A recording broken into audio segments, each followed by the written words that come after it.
MaxScript has complete access to the animation system of 3ds Max down to the key level. As we saw previously, we can create and assign controllers to any animatable object track. In this chapter, we'll play a bit more with animation, but this time by manipulating keys of existing controllers. Let's create a single box. The box has width, length and height equal to 10.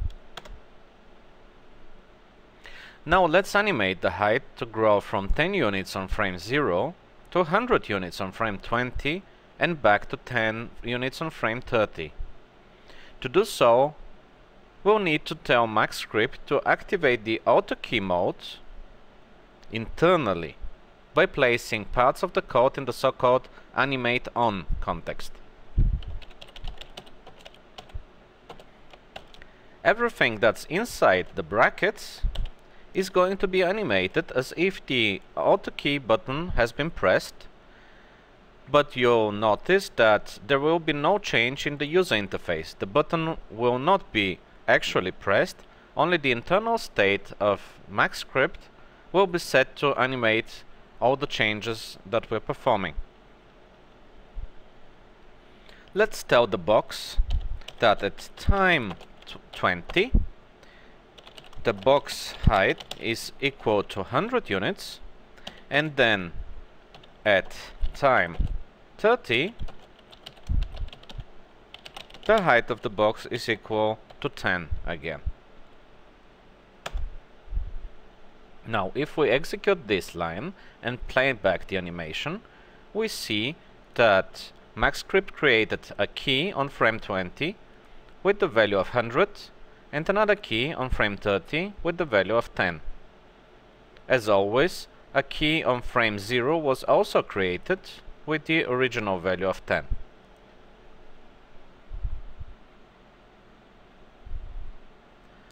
Now let's create an array of 10 by 10 boxes. We could of course use the array tool, but a script would be more fun. We are going to need two loops. The one loop going through the number of rows and the other one going through the columns. For y is equal to 0 to 9, and the second loop x is equal 0 to 9, to copy the existing box and then change the position of that copy to a 0.3 value, which is equal to 20 times the x, 20 times the y, and leaving the z at 0. Executing this code creates 10 by 10 copies of the box, which have an offset of the position of 20 units along x and 20 units along y. At this point we don't have 100 objects, we actually have 101 because the original object is still on the same place where the first copy was. That means that it's probably a good idea to delete the original in order to have exactly 100 objects. Of course, because we use the copy function, all the 100 objects are performing the exactly same animation. They all have keys on frame 0, 20 and 30. Let's first hold the current state of the scene so we can return later and try out different things. The first thing to try would be to randomize the animation a bit. Currently all the boxes are performing exactly the same animation. Using a for loop to go through all the boxes and the function move keys, which does exactly what the name suggests, taking the height controller and shifting all the keys using a random value between 0 and 10 frames.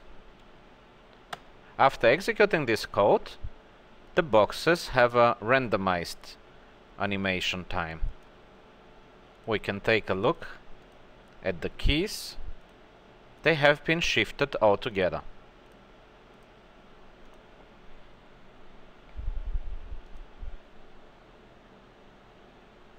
Now let's try to do about the same, but this time, instead of moving all three keys together, we'll move only the second key.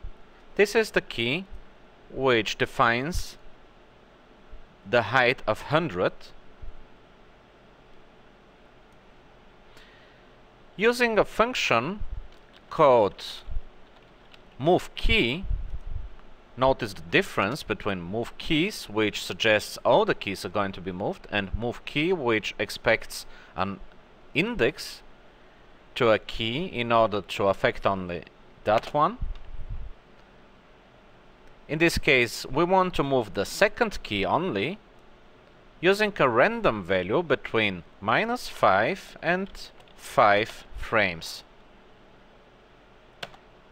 Executing this code gives us an animation which starts on frame 0 for all the boxes, but then reaches the height of 100 units on different frames, and then returns back on frame 30. Let's try something similar, but instead of randomizing the animation, let's increment the time offset by a constant value, creating the kind of wave effect seen on sports stadiums. First, let's fetch the scene back to the original state where all the boxes are moving together. Now, we can define a new variable called the offset containing the value of 0. Next, using a for loop, we'll go again through all the boxes and use the moveKeys function on the height controller keys, but this time instead of using a random value, we're going to use the offset variable and increment it by 1. In this case, the offset variable is going to first be incremented by 1 and then assigned to the current controller of the box stored in the for loop variable O.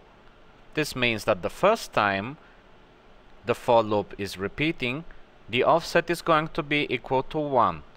For the second object, it's going to be equal to 2, and so on. It is important to note that the order of the loop depends on the order of the object creation. Since we use the script to create first the rows and then the columns, the wave that we are about to create is also going to follow that order. Let's execute this script and take a look at the animation. The boxes started incrementing times, perform the same animation, and then go back to the original position. Of course, we can reverse the whole thing by using a negative increment, first setting the offset to 0 and then shifting back all the keys.